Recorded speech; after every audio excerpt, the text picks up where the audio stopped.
It is Wednesday, it is the middle part of week number 5, and what has Topps done? Topps has gone out and loaded the deck this week in Project 70.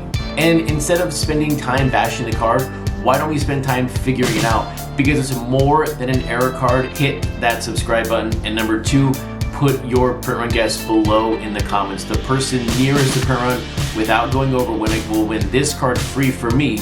And hopefully by now you have watched my Monday episode around Project 70 and included your print run guess in those video comments for that Acuna by Blake Jameson.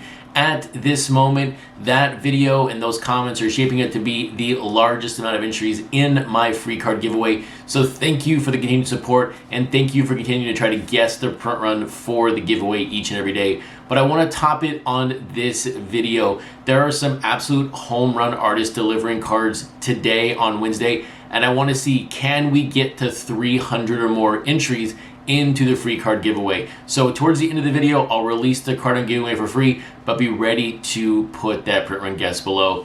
Welcome to episode number 14. My name is Chris, otherwise known on Twitter and Instagram is at CRT_sportscards, and my website, CRTsportscards.com, is where you want to go for everything related to Project 70 and also Project 2020. And so while today's releases do feel like it's basically Project 2020 redo day, there is some exciting news in Project 2020 at the moment. This time tomorrow night, actually in about 25 hours, right around 9 o'clock Pacific Standard Time, a little late back east around midnight, there is a complete 400 card set ending in auction, and it is being sold by PWCC. Right now, with a day left, it's at $8,000, which is basically 400 times 20. So the set is going right now at the asking price of what it basically costs to purchase one of every card throughout last year. It's going to be very interesting to see where that set ends, but I'll have that auction linked below in the comments, so if you want, take a look at that, because I'm very, very curious as a fan of Project 2020. Will this set get to 16, 17, or could we see it get over 20,000 by this time tomorrow night?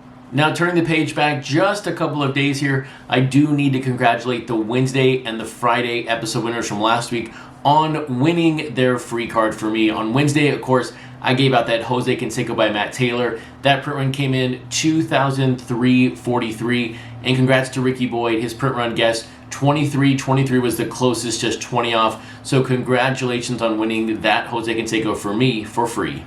And then on the CC Sabathia by Mr. Cartoon, the true, real connection artist and subject here, that print run came in 2573, and I will say, I think in the moment, this is the closest someone has ever come to actually hitting the print run this year. Chris Walker, 2569. So just 4 off the print run guess. Fantastic guess, and congratulations on winning this CC Sabathia free for me. And now, before I dig into the Tuesday and the Wednesday cards in Project 70, I did want to spend some time answering one of the biggest questions that I've received over the past week and a half, and that is, what are my thoughts on the recent price increase on the artist proofs? And as you all know, the artist proofs are the silver border cards out of 51. And when it comes to my thoughts on artist proofs, and I'm going to go back to Project 2020 here a little bit, and we've talked a lot about 2020 today, so it kind of fits in here. But to me personally, last year the artist proofs were completely irrelevant. I argued several times the naming of them was wrong. They should have just been sort of silver border parallels. And yes, they were out of 20, and they went from 100 to, I believe at the very end, $300, to where, you know, at the beginning, again, you couldn't buy them. You had to have a bot, to where at the very end, you could buy them for like a couple of hours after the card released. I think we're seeing the same thing right now in Project 70, even though there are more of them. But I think there's one big difference with these this year, and there's a reason why I want them as expensive as possible. I want them $400, I want them $500 on the Topps.com website for one simple reason. These cards out of 51 are creating an artificial ceiling on the rainbow foils, because we know right now in the hobby, the numbering on a card is significant. And I understand that right now the artist proofs are mainly being purchased by bots, and then occasionally some random fans out there are picking them up, which is amazing to me. I have never tried to buy an artist proof when they went live, because they're always sold out within like 1 millisecond. But these out of 51 cards, I think, in my opinion right now, are creating that ceiling. And so if we get these to $300, $400, that is going to have a natural effect, a positive effect on the rainbow foils, because these are now out of 70 and they're available for every single card. So I want them to go soon to 300 and 400. Yes, that does make it more expensive at the beginning, but number one, that'll kill the bots. There's no money in them at 400 bucks. I don't see anyone spending $600, but ultimately the big chase cards will become more valuable because there's more of them and they're going to be more than 170. So now that we've seen both the Tuesday and the Wednesday cards at this moment, which one is your favorite from the last couple of days? On Tuesday, we had Gregory Siff with his Aaron Judge. We had Ermsey releasing a brand new player. We had Raleigh Fingers with his card. And then we had Sean Weatherspoon releasing his Cal Ripken Jr. And then on Wednesday, we had Keith Shore releasing his Mr. Padres card. That is a Fernando Tatis card with Tony Gwynn in the upper right-hand corner. We had Ben Baller releasing his Clayton Kershaw. And we had Fucci entering in a new player into the game with his Houston Astros Welcome to Project 70, Craig Biggio. And so if you're keeping track at home, that is 5 of the last 6 artists this week are from Project 2020. But look, what is old is new again, and for a lot of people, these are all brand new artists. And yes, there are more Dodgers, there are more Yankees, but we do have to thank Ermsey for going outside the box, thinking about Raleigh Fingers, not from the mustache, because a lot of us think of Raleigh Fingers as the mustache, but he went with the last name first. So there's a ton of fingers on the card. I'm sure there are more than 10. Maybe there's not, but it's really hard to count them at one time. But there were a lot of fingers on the card, so that was a really, really neat entrance into the set for Raleigh Fingers. We will see if more artists take on Raleigh Fingers and see which way they go, mustache or the fingers. When it comes to Gregory Siff here, this one kind of caught me off guard. When he showed his sort of judge preview, I thought we were going to get a card kind of like the Roberto Clemente from last year, maybe like the Jackie Robinson. You know, Gregory Siff always throws us for a loop, and this card, again, threw me for a big loop, and I'm a big Gregory Siff fan. I did not expect at all to see actually Aaron Judge's face on the card. But I'm reminded here of Gregory Siff. When we saw his first 2 cards last year, a lot of us in the set didn't know what we're looking at. And so when you go back to his first card of Darryl Strawberry and now his second card with Aaron Judge, where is this set going to go? The third card of his was Cal Ripken, and that's when people started to notice Gregory Siff. We will wait to see on his third card. And then rounding out the trio on Tuesday is what I feel is the most important and best card on Tuesday. That is Sean Weatherspoon's Cal Ripken Jr. And when you take a look at that card, if you feel lost, that is absolutely the point of the card. And I really hope you saw his information about the card. Cal Ripken Jr. was his favorite player growing up. This card means a lot to him, and it's all about what it feels like as a child to go up to someone you look up to and to try to get an autograph at a baseball game. So the point of feeling lost and the point of feeling like no one's going to see you, that's the point of the card. And when you think back to what Project 70 is and the emotion of the artist and the subject, this card, just like the cartoon Sabathia, this is just on those same lines. So from an impact perspective, this card was very impactful for me as a collector of Project 70.